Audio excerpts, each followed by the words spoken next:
In a world without honor and innovation, it is a privilege to discover a man who made world class products in colonial India. A man who made locks so revolutionary that the British royal family used them over their own safes. A man who created soap so good that Rabindranath Tagore became his brand ambassador. This is the story of Ardisher Godrej, the original pioneer of Make in India. It all began in 1895 when young Ardisher, an advocate for justice, went to Zanzibar to fight a case. Everything was going perfectly until the final moment where Ardisher's client wanted him to lie and fake evidence. The client insisted. It was easy money. Just say what we want you to say. But young Ardisher refused.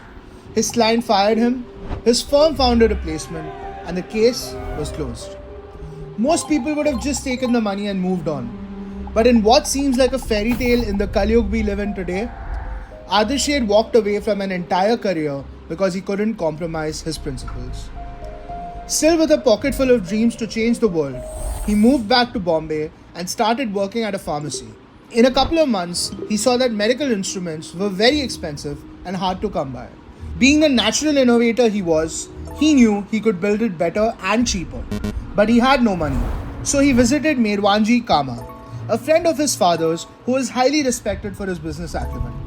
With 3,000 rupees as initial capital, Ardisher began manufacturing instruments with the specifications he required. Once he was done, he asked for a meeting with the proprietor of the company, and when they met, the proprietor profoundly congratulated him on his accomplishment. But when Ardisher insisted that the product be stamped Made in India, the proprietor rebuked him and said that if this was an antique, he would have no problem. But India is not known for anything else. This venture eventually reached an impasse and never took off. But Ardisher still had a fire to make goated Indian products and actually make the world a better place. One morning, Ardisher read in an article that burglary incidents in the city were on the rise and the Commissioner of Police had called for better security of homes and places of business. And there it was. This was the idea that aligned everything he was good at and everything he wanted out of his life. It didn't matter if he couldn't use the law to stop criminals from roaming on the streets, when he could use his mind to make better locks.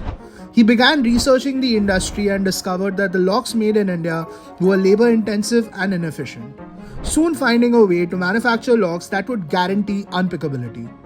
Calling on Merwanji again, Ardisher apologized to repay the initial loan and went on to describe his plans for the new lock-making venture. Kama was interested, as he too had read the article, and promised to raise the necessary capital. When Ardisher rose to leave, Kama asked him, "Tell me, are there other lock makers in our community or are you the first?" Ardisher replied, "I don't know whether I'm the first or not, but I'm certainly determined, with the help of a benefactor like you, to be the best." This is textbook Steve Jobs, 100 years before he existed. And so it began. May 7th, 1897, a 20 square meter shed next to Bombay Gas Works, 40 steam presses, a dozen workers, and one man determined to out-engineer everything and everyone. Ardisher started with the manufacture of high security locks under the Anchor brand, to which he attached a guarantee of unpickability. Only later did he begin production of simpler and cheaper tumbler lockers, to which he attached a note that their security was not guaranteed. This brought about a revolutionary transparency in the industry. The booklets explained that a well-made 4-lever lock always beat a poorly made 8-lever lock and guaranteed that each key lock pair was unique. In 1899, Ardisher patented his first major invention, the Gordian lock, a password reset for physical locks. If someone stole your key, all you had to do was use the check key and their copied key became useless. Simple yet significant. But Ardisher wasn't nearly done. In 1900, he perfected the detector lock, a security system that would show if someone had tried to pick it. If someone tried to use the wrong key, a special bolt inside the lock would be thrown, jamming the device. This bolt could only be released with the correct key, which had to be turned as if to unlock it before it could be reset. And while this was inspired by Chubb's 1818 lock, he made it better, since his version didn't need a regulator key.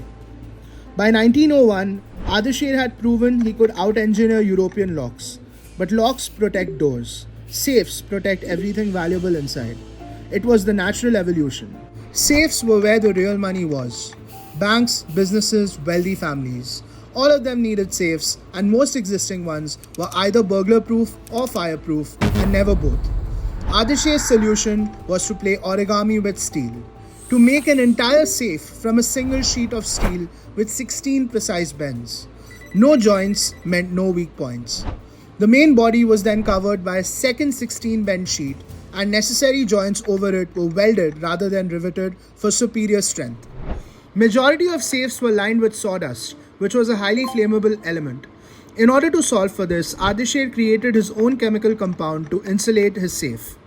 The compound was formulated to release its water of crystallization at a temperature well below the point where it would damage paper, effectively creating a cooling mechanism during a fire. This proprietary mixture was scientifically validated by Professor Shamial of Queen's College, Banaras. By eliminating multiple panels and sawdust linings, Godrej's design removed flammable materials and the structural weaknesses of safes. He had managed to solve 2 problems with 3 patents and built arguably the best safe in the world. But he still wasn't satisfied.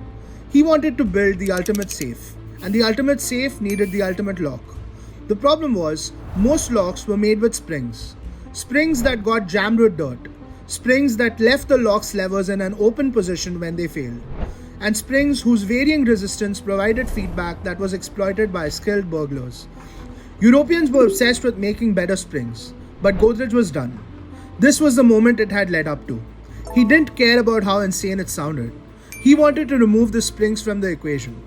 After spending multiple years iterating on the greatest thing he had created until then, by 1907 he had cracked the code. He didn't want to bet on springs. He wanted to bet on gravity.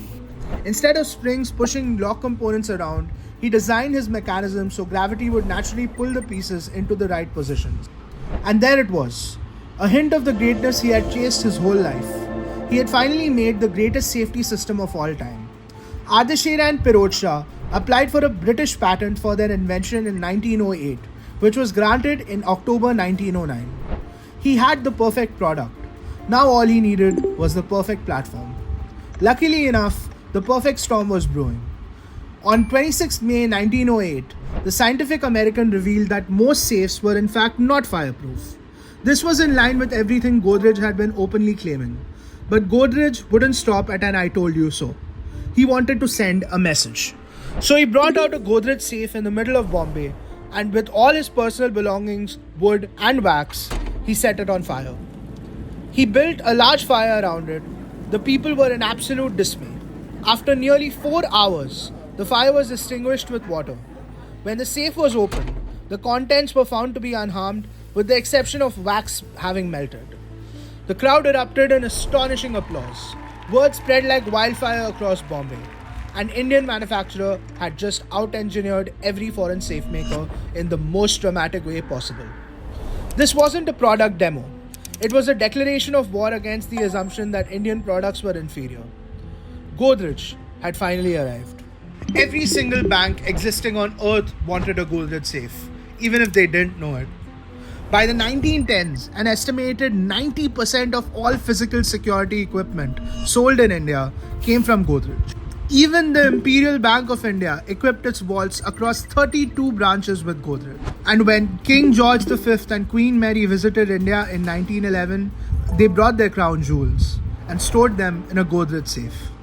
A year later, on her 1912 tour, the Queen of England herself used a Godrej safe over British-made ones. It does not get more poetic than that.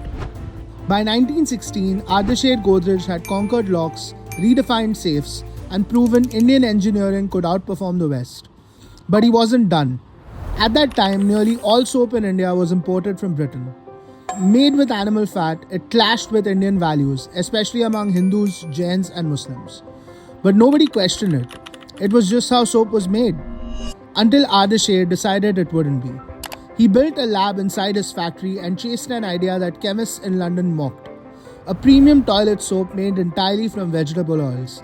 No tallow, no compromise. He worked obsessively with coconut, palm, castor oils, solving complex chemical problems most had never even attempted. One formula made the soap too harsh, the other made it greasy. So Ardeshir created a new process, partial saponification, followed by acidulation to isolate pure fatty acids. The result? A perfectly neutral, gentle soap, the first fully vegetarian. He named it Chavi and branded it as Godrej Number 2. It was the first soap his company had made. So why number 2? If people find number 2 this good, he said, they'll assume number 1 is even better. It was psychological storytelling before it had a name, and it worked. But Ardeshir didn't stop at chemistry. He went to war with marketing too. While British companies hid their formulas, Ardeshir released a Gujarati pamphlet called Vacho Ane Sikho, Read and Learn, detailing how exactly his soap was made. He wanted people to trust Indian products, to believe in transparency. He ran shock ads showing images of pigs and cows, bluntly stating that this is what went into British soaps. And when a British competitor attacked him in the press, Ardeshir replied with a cartoon of a pig pierced by an arrow. Controversial, yes, but it worked. Sales surged. And then, in 1922, he released Godrej Number 1, a rose-scented premium bar that lived up to the hype. People were already loyal to Number 2. Number 1 became iconic overnight. Soon, Rabindranath Tagore, Annie Besant, and even Mahatma Gandhi endorsed Godrej soap. Gandhi once refused to bless a rival, writing, I hold my brother Godrej in such high regard, I cannot support something that may harm him. By the mid-1920s, Godrej soaps weren't just popular in India, they were being imported into Germany. And when people in Indian villages asked for soap, they didn't say toilet soap, they said Godrej. Not bad for a man who was told India could never build anything world-class. By the mid-1920s, Godrej soaps were everywhere. But Ardeshir still wasn't satisfied. He looked at India and saw that millions of families couldn't even afford the number 2. So he created something new. Godrej Turkish Bath Soap. 12 cakes in a bright orange box, sold wholesale. High-grade soap without a high price tag. Turkish baths had always stood for luxury.